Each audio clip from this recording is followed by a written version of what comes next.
बीस news 24x7 का हर दर्शकों को सादर प्रणाम, जोहार, सलाम। दर्शक, विदेश मंत्री एस जयशंकर जी ने नई दिल्ली की रणनीतिक ऊर्जा फैसलों का मजबूती से बचाव किया है और रूस से कच्चा तेल खरीदने पर पश्चिमी देशों की आलोचना में मौजूद विरोधाभासों का उजागर किया है। उन्होंने बीतेकाल यानी गुरुवार को फिनलैंड में उभरती हुई शक्तियां और नया भू राजनीतिक मुकाबला विषय पर कुल टरांटा टॉक्स में चर्चा के दौरान ये बात सामने आई। दर्शक, इस सत्र के दौरान एक पत्रकार ने रूस यूक्रेन संघर्ष पर भारत का रुख पर सवाल उठाया और देश पर रूस के प्रति बहुत ज़्यादा सहानुभूति रखने और रूस से तेल खरीदने के लिए बहुत ज़्यादा इच्छुक होने का आरोप लगाया।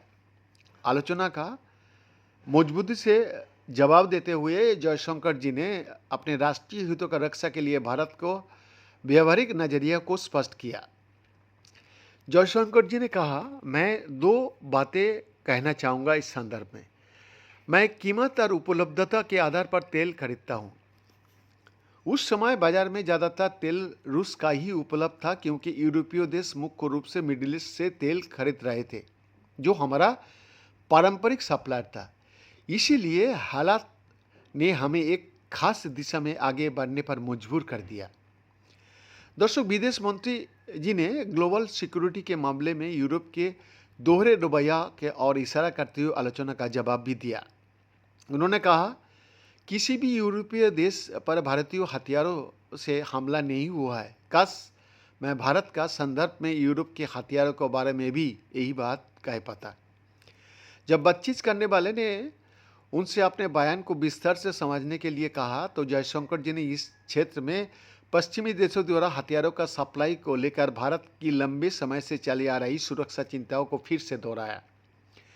जयशंकर जी ने जोर देकर कहा, यूरोप ऐसे हथियार भेजता है जिनका इस्तेमाल भारत पर हमले के लिए किया जाता है।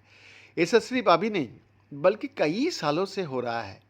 हमें भारतीयों ने कभी भी यूरोप के लिए कोई खतरा पैदा नहीं किया। मुझे लगता है कि ये एक वाजिब बात है। दर्शक, भारत का सप्रभु फैसला का ये मजबूत बचाव मंत्री की यूरोप यात्रा के दौरान कूटनीतिक स्तर पर की गई ठोस बातचीत का एक हिस्सा है। बेन का एक्सक्लूसिव रिपोर्ट।